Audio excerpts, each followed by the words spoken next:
ሰላም ጤና ይስጥልን የተወደዳችሁ ተመልካቾቻችን እንደምን ቆያችሁ? ከከፋ ቴሌቪዥን የሰዓቱን ዜና ይዘን ቀርበናል። ከዜናዎቹ ጋር ጽዮን ታደለ ነኝ። አብራችሁን እንድትቆዩ የአክብሮት ግብዣችን ነው። ወደ ቀዳሚ ዜና አለፍን። የብሔር ብሔረሰቦችና ሕዝቦች ቀን መከበር የሕዝቦችን ባህላዊና ታሪካዊ እሴቶችን ከማስተዋወቅ ባለፈ የእርስ በርስ ትስስርን የሚያጠናክር መሆኑን የቦንጋ ዩኒቨርሲቲ ገለጸ። ዲሞክራሲያዊ መግባባት ለህብረ ብሔራዊ አንድነት በሚል መርህ ቃል 20ኛው የኢትዮጵያ ብሔር ብሔረሰቦችና ሕዝቦች ቀን በዩኒቨርሲቲው ተከብሯል። ታምራት ኃይሌ ያዘጋጀውን ዘገባ አማኑኤል ክንፌ ያቀርበዋል።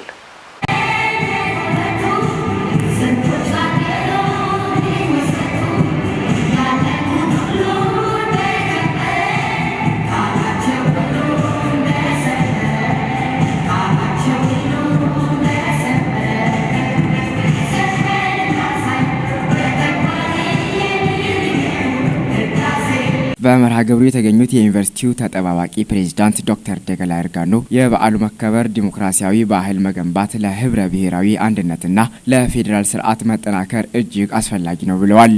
ሀገራችን ኢትዮጵያ የህዳሴ ግድብን በማጠናቀቅ ለላቀ አገልግሎት ያበቃችና አይበገሬነቷን ለዓለም ያሳየች ሀገር መሆኗንም ገልጸዋል።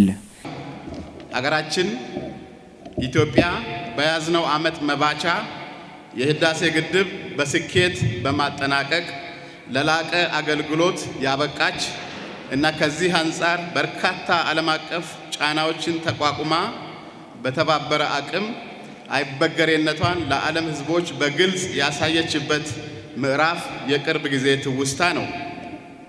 በተጓዳኝም እንደሚታወቀው በታሪክ ጥፋት ሀገሪቱ ያጣችውን የቀይ ባህር ወደብ ባለቤትነት መብት መሪዎቻችን በጠንካራ አመራር ጉዳዩን አጉልቶ በማንሳት የዓለም ሀገራት አጀንዳ ማድረግ የተቻለበት ዓመት መሆኑ የዘንድሮውን የብሔር ብሔረሰቦችና ሕዝቦች ቀን በዓል አከባበር ደማቅ ያደርገዋል። ያለንን ጊዜ ካሉን ጸጋዎች ጋር በማዋሃድና በአግባቡ በመጠቀም ለቀጣዩ ትውልድ የበለጸገች ሀገር ልናስረክብ ይገባልን ብለዋል። ከተባበርን የማንወጣው ተራራና የማንሻገረው ተግዳሮት እንደማይኖር ያስመዘገብናቸው ውጤቶች ማሳያዎች ናቸው ሲሉም ገልጸዋል። ተቋማችንን የሰላም ተምሳሌት ስላደረጋችሁና ይህም ባህል ሆኖ ስለቀጠለ አድናቆቴን መግለጽ እፈልጋለሁ። እንደ ህብረ ብሔራዊት ሀገር ከተከባበርን የማንወጣው ተራራ የማንሻገረው ተግዳሮት እንደማይኖር ባለፉት ጥቂት ዓመታት የተመዘገቡ ሀገራዊ ውጤቶችና ለውጦች አይነተኛ መገለጫ ናቸው። ከዚህ አንጻር ሀገራዊ አንድነታችንን መጠበቅ ከመቼውም በላይ እጅግ አስፈላጊ ጉዳይ መሆኑን መገንዘብ ተገቢ ሲሆን ልዩነታችንን በውይይትና በምክክር መፍታትና ዴሞክራሲያዊ ባህልን በማጎልበት የተሻለች ሀገር መገንባት እንደሚጠበቅብን አውቀን የየበኩላችንን አስተዋጽኦ እንድናበረክት ጥሪዬን አቀርባለሁ። ያነጋገርናቸው የዩኒቨርሲቲ መምህራንና ተማሪዎች በሰጡት ሀሳብ ህገ መንግስቱ ለዜጎች ያጎናጸፋቸው መብቶች የሚንጸባረቅበት በዓል መሆኑንም አስረድተዋል። ቀኑ ሲከበር ባህልና የቋንቋ መሰል መገለጫዎች ጎልተው የሚወጡበት ከመሆኑም ባሻገር የዲሞክራሲ ምንነትን የምንረዳበት መሆኑንም ገልጸዋል። ህብረ ብሔራዊ አንድነትን ለማጠናከር የሚጠበቅባቸውን ኃላፊነት እንደሚወጡም አረጋግጠዋል። እንደ ዩኒቨርሲቲ ማህበረሰብ ያው ብዙ ሚናዎች ይጠበቁብናል ብዬ አስባለሁ። ለማስተማሪም ስንገባ ብዝሃ የሆኑ ተማሪዎች ነው ያሉን። ስለዚህ ያን ብዝሃነት መረዳት ያስፈልጋል ማለት ነው። ያን ብዝሃነትን አድሬስ ማድረግ የሚችል የማስተማር ዘዴ፣ ተማሪዎችን የመቅረብ ዘዴ ያስፈልጋል ማለት ነው። አንድ አይነት ሰው ስለማይጠብቀን በስራም ስንመጣ እንደዚሁ ነው። ሰራተኞቹ ብዙ አይነት ሰዎች ናቸው። ስለዚህ የነዛን ማንነት መረዳት እና ማክበር ያስፈልጋል። ተማሪው ጋም ስንሄድ እንደዛው ነው። በአንድ ዶርም ውስጥ እንኳን 8 ተማሪዎች ቢኖሩ 8ቱም ከአንድ ክልል አይሆኑም። ከተለያየ አካባቢ ነው የሚሆኑት፣ ከተለያየ ቋንቋ ነው የሚሆኑት፣ ከተለያየ ባህል ነው የሚሆኑት። ስለዚህ እነዚህ ተማሪዎች የአንዱን ባህል አንዱ አውቆ ተረድቶ ተከባብሮ ነው የትምህርት ጊዜያቸውን ጨርሰው መሄድ ያለባቸው ማለት ነው። ስለዚህ ይሄ ደግሞ እውን እንዲሆን የግንዛቤ መፍጠር ስራ፣ የተለያዩ ኢቨንቶችን የመፍጠር ስራ እንደ ዩኒቨርሲቲ ይጠበቃል ብዬ አስባለሁ። ዩኒቨርሲቲያችን እንደሚታወቀው የብዝሃነት መገለጫ ነው ማለት ይቻላል። ትንሿ ኢትዮጵያ ነው ይሄ ኮምፓውንድና በዚህ ዩኒቨርሲቲ ውስጥ የተለያዩ ከተለያየ ብሔር ብሔረሰብ የተውጣጡ ተማሪዎች አሉ። የተለያየ ሃይማኖት ያላቸው የተለያየ አመለካከት ያላቸው ተማሪዎች አሉ። እነዚህ ተማሪዎች አንድ ላይ ሆነው በመቻቻል በመከባበር በመፈቃቀር የሚኖሩበት ግቢ ነው ዩኒቨርሲቲ ስንል።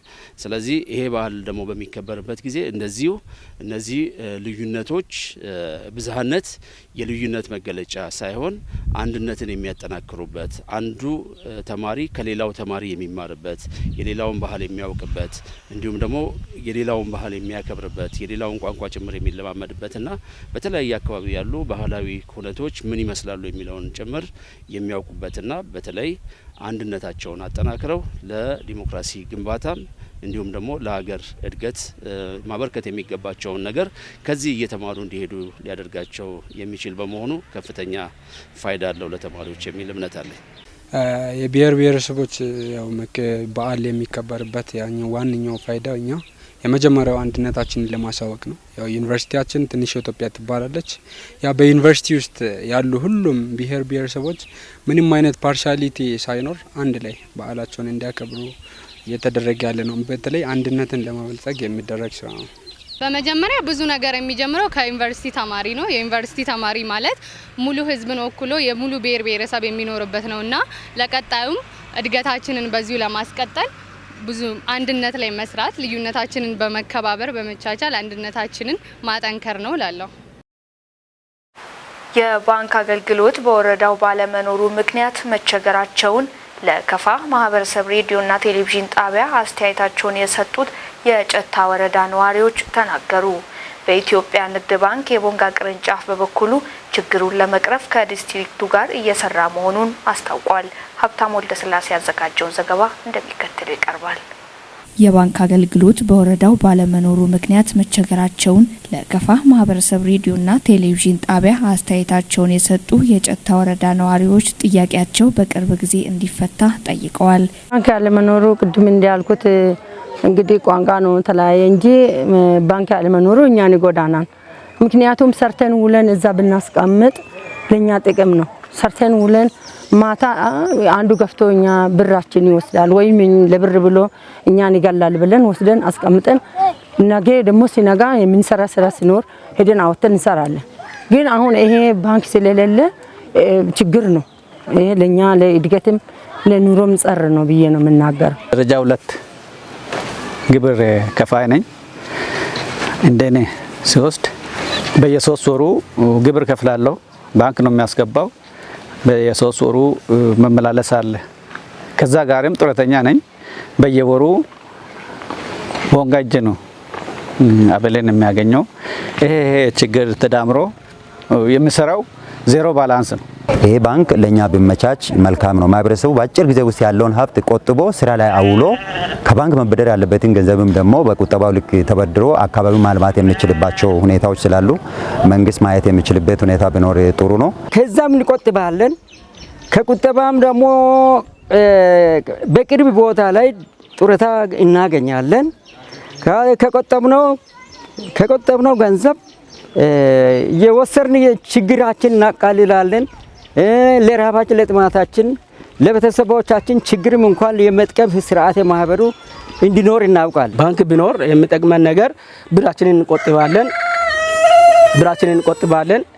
እኛ ነጋዴዎች እስከሆን ድረስ ከዚህ ወስደን የምንሸጣቸውን ገንዘቦች በባንኩ ላይ አድርገን መተን በሰላም ቤታችን ገብተን ከባንኩ አወጥተን ስራችን መስራት እንችል ነበር።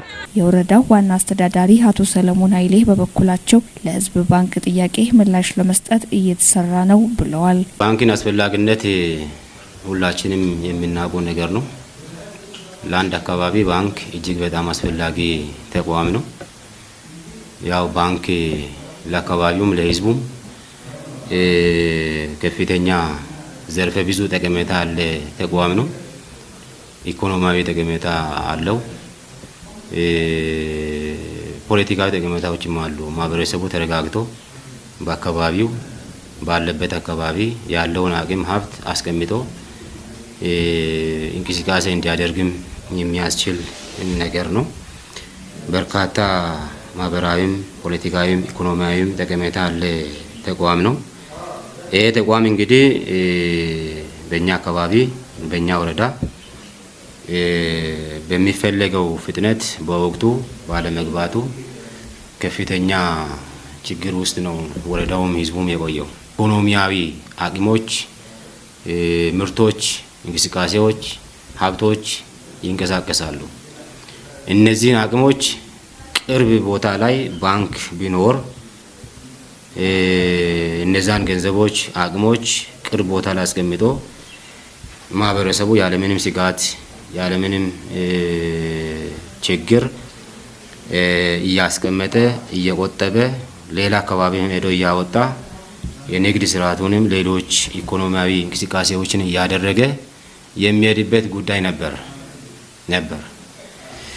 ይሄ ባንክ ወደ ወረዳችን መቋቋም አለበት መግባት አለበት ብለን በርካታ እንቅስቃሴዎች ተደርገዋል። ከዚህ ቀደም በርካታ እንቅስቃሴዎች ታች ድረስ ንቅናቄዎችን ፈጥረናል።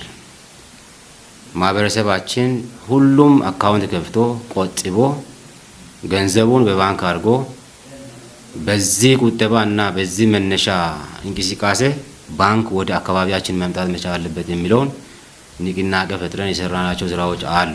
በኢትዮጵያ ንግድ ባንክ የቦንጋ ቅርንጫፍ የቢዝነስ ማናጀር አቶ ዳንኤል ጌታቸው በበኩላቸው ችግሩን ለመቅረፍ ከዲስትሪክቱ ጋር እየተሰራ መሆኑን አስታውቀዋል። ታወቀው የጨታ ወረዳ ከኛ ካለንበት የ64 ኪሎ ሜትር ርቀት ያለውና ብዙ ጊዜ ከፍተኛ የሆኑ ገንዘቦችን በካሽ ብቻ ከዚህ ወደዛ አጓጉዞ ለመንግስት ሰራተኞችም ለሌሎች አገልግሎቶችም የሚያውልበት ሂደት አለ። ይህንን መሰረት በማድረግ እዛው አካባቢ ላይ የነበሩ የመስተዳድር አካላትም ሆኑ ማህበረሰብ ከፍተኛ የሆነ ጥያቄ ነበራቸው። ይህ ጥያቄ ተደጋጋሚ የሆኑ ጥያቄዎች ነበራቸው። በዚህ አመት ግን ያው ይህ ጥያቄ መልስ ያገኘበት ሂደት አለ። ከዲስትሪክትም የመጡ የተወጣጡ አካላት እስከ ቦታው ድረስ ሄደው ያዩበት ሂደትና ቦታው ምቹና ለባንክ ቢከፈት ውጤታማ እንደሚሆን ያዩበትና አረጋግጠው የመጡበት ሂደት ነው ያለው። በቀጣይም እንደ ዲስትሪክት በቅርብ ቀን ከሚከፈቱ ቅርንጫፎች ውስጥ አንዱ የጨታ ወረዳ ላይ የንግድ ባንክ ቅርንጫፍ እንደሚከፈት በኢንፎርሜሽን ደረጃ ብቻ ሳይሆን ኦን ስፖት እቅድ ተይዞ ወደ ተግባር የተገባባትና በቅርብም እዛው አካባቢ ላይ ለባንክ የሚሆን መሰረታዊ የህንጻ ሊሆን ይችላል ሌሎች አክቲቪቲዎች እንዳሉ የተረጋገጠበትና በቅርብ ቀን እንደሚከፈት ያው መረጃው እንዳለን ይታወቃል። ሰው እዛ አካባቢ ላይ ባንክ ሲከፈት አንድ ባንክ ያው መሰረት አድርጎ የሚከፍተው ምንድነው ማህበረሰብን ነው። ማህበረሰብ ካለ ሀብት አለ። እዛ አካባቢ ላይ ያሉ ሀብቶች በአግባቡ በባንክ መጠቀም አለባቸው። ለረጅም ጊዜ እንግዲህ እንደሚታወቀው እዛ አካባቢ ላይ የባንክ አገልግሎት ስለሌለ ሰዎች ከዚህ በኋላ ገንዘባቸውን ወደ ባንክ የማምጣት በተለያየ ቦታ ላይ ያለ ማስቀመጥና እንዲሁም ያው ቁጠባን መሰረት ያደረገ ቁጠባን ባህል ማድረግ አለባቸው። ከዛ ባለፈም አሁን ላይ ባንካችን የተለያዩ አገልግሎቶችን ይሰጣል። የኤጀንሲ ባንኪንግን የዲጂታል ባንኪንግን አገልግሎት ይሰጣል። እዛ አካባቢ ላይ እንግዲህ ባንክ ሲከፈት ማህበረሰቡ በንቃት የሞባይል ባንኪንግ፣ የኢንተርኔት ባንኪንግ፣ የቁጠባ ሂሳቦች የተለያዩ ፕሮዳክቶች አሉ።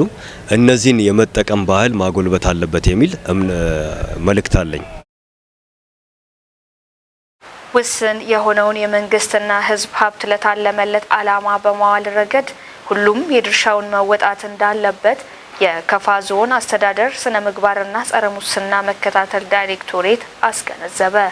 እንደ ዞን በዘርፉ የተከናወነ ስላለው ተግባር የዳይሬክቶሬቱ ዳይሬክተር አቶ ታደለ ተረፈ ከከፋ ቴሌቪዥን ጋር ባደረጉት ቆይታ አብራርተዋል። ታደሰ ወልሰንበት ያዘጋጀዋል። ተከታትለን እንመለስ። በህዝብና በመንግስት መካከል የመተማመንና የመተጋገዝ ባህል እንዲሻክር ከሚያደርጉ ተግባራት መካከል አንዱ የሙስናና ስነ ምግባር ጉዳይ ነው። ይህንን ከግንዛቤ ያደረገው መንግስት በስነ ምግባር የታነጸና ሙስናን የሚጸየፍ ዜጋ ለማፍራት ትኩረት ሰጥቶ እየሰራ መሆኑም ይታወቃል። በካፋ ዞን አስተዳደር የጸረ ሙስናና ስነ ምግባር መከታተያ ዳይሬክቶሬት ዳይሬክተር አቶ ታደለ ተረፈ በሰጡት ማብራሪያ በዞኑ ባሉት ሁሉም መዋቅሮች በተደረገው ጥረት ብዙ የመንግስትና የህዝብን ሀብት ከብክነት ማዳን መቻሉን ተናግረዋል። አቶ ታደለ በማብራሪያቸው ዳይሬክቶሬቱ በቅድመ መከላከል የመከላከልና ግንዛቤ ማስጨበጫ ስራዎችን አስቀድሞ የሚሰራ መሆኑንም አስረድቷል። ሆኖም የሚከሰቱ ህገወጥ ተግባራትን በመከታተል የህዝብና መንግስትን ሀብት ለታለመለት ዓላማ የማዋል ስራዎችንም የሰራ መሆኑን ገልጸው ክልሉ ከተመሰረተበት ጊዜ አንስቶ ባለፉት 4 ዓመታት ውስጥ ተገቢ ባልሆነ መንገድ ይወጣ የነበረውን ከ18 ሚሊዮን ብር በላይ እንዲሁም በኦዲት ከ12 ሚሊዮን ብር በላይ ማስመለስ መቻሉን ገልጸዋል። አያይዞም ውድ የሆነውን የገጠር መሬት ሀብት ከ606 ሄክታር በላይ መሬት ማስመለስ እንደተቻለና በከተማ መሬት ከ5200 ካሬ ሜትር በላይ ማስመለስ መቻሉንም አክለዋል። ከዚህም በተጨማሪ በተሰጣቸው ስራ መስኮች ላይ የህዝብና የመንግስት ሀብት ያባከኑ አባላትን በህግ የማስጠየቁ ተግባራት መከናወናቸውን አስገንዝቧል። ሌሎች ዘርፈ ብዙ ተግባራት መከናወናቸውን የገለጹት ዳይሬክተሩ በስራ ሂደት ውስጥ በየደረጃ ያሉት ባለድርሻ አካላት ሚና ከፍተኛ እንደነበር አውስተው ይህ የመተባበር ባህል ተጠናክሮ እንዲቀጥልም ጠይቀዋል። የትራፊክ አደጋን ለመከላከል ታስቦ የተዘጋጀውን አዋጅ 557/2016 ተግባራዊ ለማድረግ ትኩረት ሰጥቶ እየሰራ መሆኑን የጨታ ወረዳ ፖሊስ ጽሕፈት ቤት አስታወቀ። ታሪፍ ለመቆጣጠር በሚደረገው ሂደት ውስጥም ህብረተሰቡ የራሱን አስተዋጽኦ እንዲወጣም ጥሪ አቅርቧል። ፍጹም ተሾመ የትራንስፖርት ሂደት የተሳለጠ እንዲሆን እንዲሁም በዘርፉ የሚስተዋለውን አደጋ ለመከላከል ነው የዜጎችን ህይወት ለመታደግ እንዲያስችል በክልል ደረጃ አዋጅ ወጥቶ ስራ ላይ መዋሉ ይታወሳል። ይህ አዋጅ 557/2016 ካካተታቸው ጉዳዮች መካከል ትርፍና ታሪፍ፣ የተሽከርካሪ ፍጥነት፣ የአሽከርካሪ ፈቃድና ጤንነት እንዲሁም የትራንስፖርት ስምሪትና የአደጋ መከላከያ አጠቃቀምን የያዘ መሆኑን ማንሳት ይቻላል። በወረዳው አዋጁን ተግባራዊ ለማድረግ እየተደረገ ያለውን እንቅስቃሴ የሚያስረዱት የወረዳው የትራፊክ ፖሊስ አባል አዋጁ ከወጣ ጊዜ ጀምሮ ተግባራዊነቱን ለማጠናከር እንቅስቃሴ እየተደረገ ስለመሆኑ ይናገራሉ። ደንብ 557/2016 የወጣን አዋጅን በተመለከተ ስራው ከበፊቱ አሁን እየተሻለ ደረጃ ላይ ይገኛል። ምክንያቱም ደንቡ የተሻሻለው መንግስት ህዝብ ተምሮ ወይ አሽከርካሪ ይሄን ቅጣት እንደ ከባድ አድርጎ ራሱ ተምሮ ህዝብንና የራሱን አሽከርካሪ ጤንነትን እንዲጠብቅ አስተዋጽኦ ተደርጎ ነው በእርግጥ የወጣ ህጉ ማለት ነው።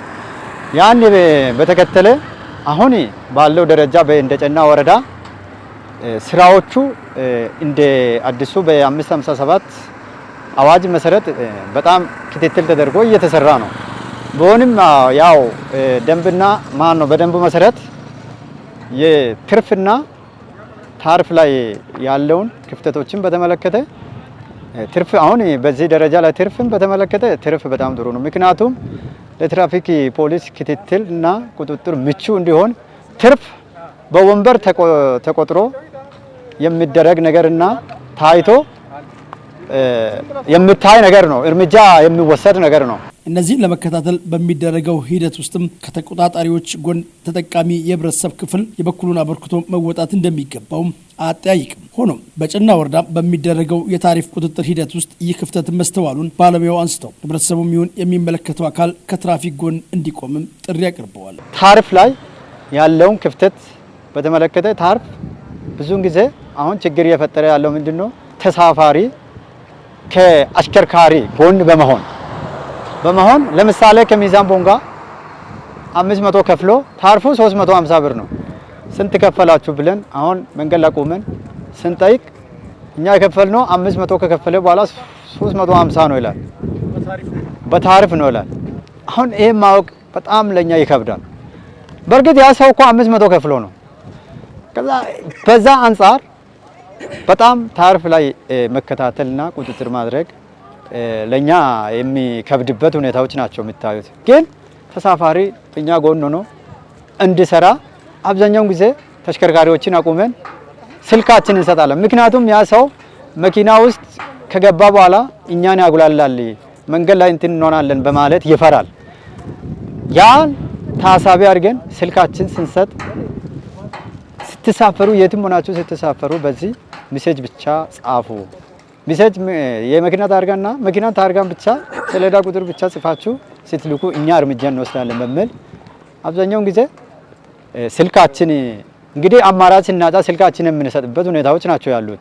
በዛ መሰረት አሁን ብዙዎቹ አልፎ አልፎ ለኛ ሜሴጅ ቴክስት የሚያደርሱበት ሁኔታዎች አሉ። ያ በዛ መሰረት ደግሞ እኛ መኪናዎችን ጠብቀን አቁመን ያለምንም እርምጃ የምንወስድበት ሁኔታዎችና ያ ትርፍ ከታርፍ በላይ የተከፈለውን ብር እናስመልሳለን። በዛም መኪናውንም አስረን ለቀጣዩ ለሌሎቹ ማስተማሪያ እንዲሆን የተወሰነ ሰዓት አቆይተን እርምጃ በደንቡ መሰረት ቀጥተን የምንልክበት ሁኔታዎች አሉ።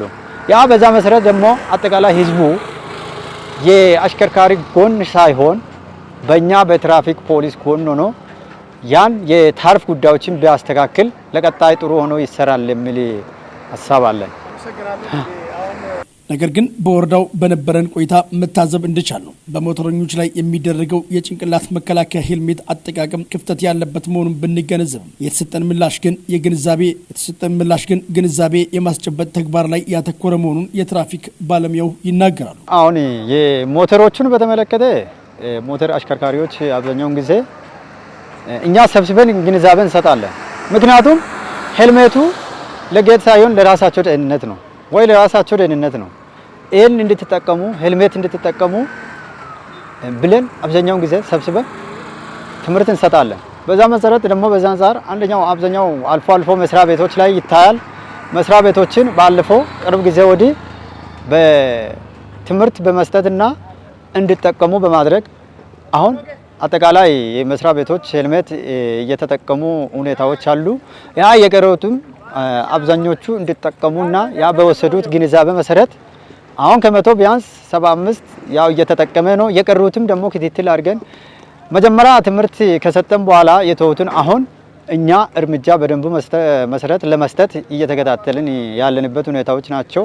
አንድ የሞተር አሽከርካሪ መንጃ ፈቃድ ሲያወጣ ተገቢውን ትምህርትና ግንዛቤ አግኝቶ ቢሆንም ቁጥጥሩ የዜጎችን ሕይወት ከመታደግ አንጻር ትኩረት ሊደረግበት የሚገባ በመሆኑ በዘርፉ የተሰማሩ ባለሙያዎች ትልቅ ትኩረት እንዲሰጡም አጽንኦት ሰጥተን እንጠይቃለን። ይህ አዋጅ ተግባራዊ ሆኖ የተፈለገ ውጤት እንዲመጣም ሁሉም የበኩሉን ሊወጣ እንደሚገባም አሳስበዋል።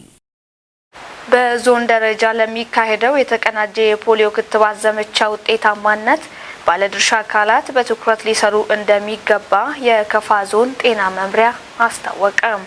መምሪያው የአራተኛው ዙር የተቀናጀ የፖሊዮ ክትባት ዘመቻን በተመለከተ በገብረ ጻዲቅ ሻዎ አጠቃላይ ሆስፒታል ለባለድርሻ አካላት ስልጠና ሰጥቷል። ከከፋ ዞን መንግስት ኮሚኒኬሽን ለተገኘ ዘገባ ምህረት ማሞ። የተቀናጀ የፖሊዮ ክትባት ዘመቻ ውጤታማነት ቅንጅታዊ ስራ ያስፈልጋል ሲሉ የከፋ ዞን ጤና መምሪያ ኃላፊ አቶ አክሊሉ አሰፋ ተናግረዋል። የከንፈርና የላንቃ መሰንጠቅ እንዲሁም የግርምዞች ችግር ያጋጠማቸው ህጻናትን ወደ ሆስፒታል መጥቶ እንዲታከሙ ከመለየት አንጻር በዘመቻው ወቅት በትኩረት ይሰራልን ብለዋል። የተቀናጀ የፖሊዮ ዘመቻ ውጤታማነት ባለድርሻ አካላት የመረጃ አያያዝና የግንኙነት ስርዓት የተጠናከረ መሆን እንዳለበት የመምሪያው ኃላፊ አሳስበዋል። የተቀናጀ ፖሊዮ ዘመቻ መርሃ ግብር ቤት ለቤት የሚደረግ በመሆኑም ለዘመቻው ስኬታማነትና ተደራሽነት በላቀ ትኩረት ሊሰራ እንደሚገባ አቶ አክሊሉ አሳስበዋል። ዘመቻው ከታህሳስ 3 2018 ዓ.ም ጀምሮ የሚሰጠው የክትባት ዘመቻ በተገቢው እንዲፈጸም ለማስቻል ሰልጣኞቹ ስልጠናውን በጥብቅ ዲሲፕሊን እንዲከታተሉ አጽንኦት ሰጥተዋል።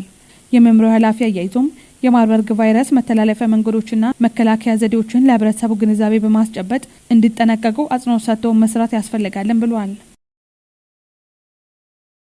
ታላቁ የኢትዮጵያ ህዳሴ ግድብ ከኃይል ማመንጫ ግድብነት ባሻገር በራስ አቅም የራስን መሻት ማሳካት እንደሚቻል ያሳየ አዲስ የፓን አፍሪካኒዝም አብነት መሆኑን የኢፌዴሪ መንግስት ኮሚኒኬሽን አገልግሎት ሚኒስትር ዴኤታ ተስፋውን ጎበዛይ ተናገሩ።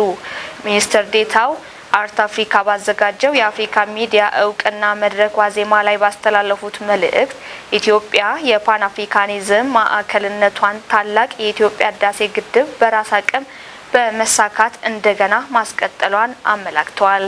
ከደቡብ ሚዲያ ኔትወርክ ለተገኘ ዘገባ ቤተልሔም መምሩ።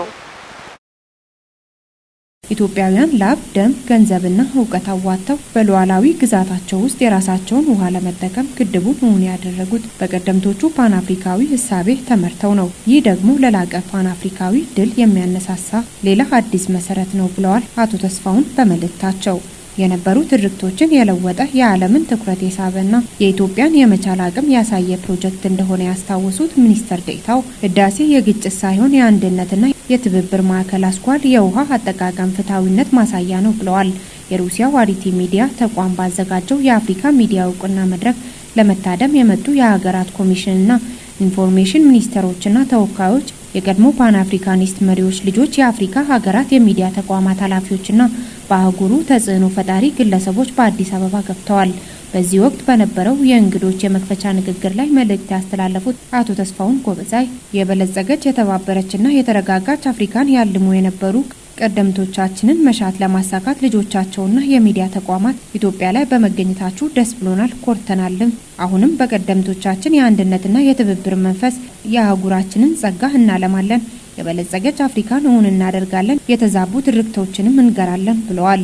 ለዚህም ከህዳሴው ግድብ ባሻገር በአካባቢው ጥበቃ ወይም በአረንጓዴ አሻራ ስራዎች የከተሞችን ልማት ጽዱና ምቹ በማድረግ በኤአይ እና ሌሎችም የኢኮኖሚ መስኮች ከፍተኛ ምርታ እያስመዘገበች መሆኑንና ይህንን ለመታዘብና ለመዘገብ ከ40 በላይ የህዝብና የንግድ ሚዲያ ኃላፊዎች መምጣታቸው ትልቅ ትርጉም ያለው መሆኑን ጠቅሰዋል።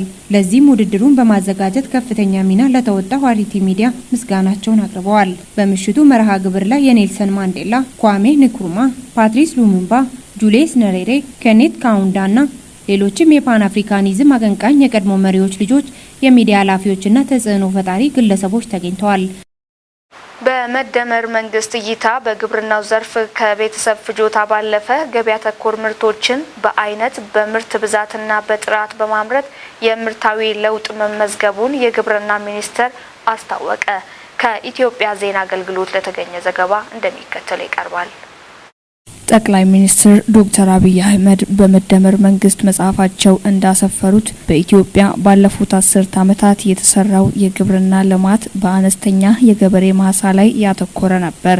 የግብርናው ልማት ዘርፍ ምርት ማምረት ባያስችልም የቤተሰብ የነፍስ ወከፍ ገቢን በማሳደግ ረገድ ለውጥ አሳይቷል። ነገር ግን የግብርናው ዘርፍ ከቤተሰብ ፍላጎት ባሻገር የገበያና የኢንዱስትሪውን ፍላጎት ማሟላት የሚያስችል ትርፍ ምርት እንዲያመርት ማድረግ አስፈላጊ መሆኑን ጠቅላይ ሚኒስትሩ በመጽሐፋቸው አንስተዋል። በአነስተኛ ይዞታና ደረጃ የሚከናወን የግብርና ልማት ዘርፍ እንደማያሻግረውም አመላክተዋል። የግብርና ሚኒስትር ዴታ ዶክተር መለሰ የኢትዮጵያ የመሬት ይዞታ የተበጣጠሰ በመሆኑ ለገበያ የሚሆን ምርቶችን ማምረት አዳጋች ነው የሚሉ የተዛቡ አስተሳሰቦች ከዚህ ቀደም እንደነበሩ አስታውቀዋል። ከሀገራዊ ለውጥ ወዲህ ይህ አስተሳሰብ የቀየሩ ተጨባጭ ስራዎች መሰራታቸውን ገልጸዋል። በመደመር መንግስት የግብርና ዘርፍ እይታም በኩታ ገጠም እርሻ አነስተኛ ማሳ ያላቸው አርሶ አደሮች በማቀናጀት ከራስ አልፎ ለገበያ የሚቀርቡ ምርቶችን እንዲያመርቱ ማድረግ ተችሏል ብለዋል። መደመር አቅሞችን አውቆ አሰባስቦና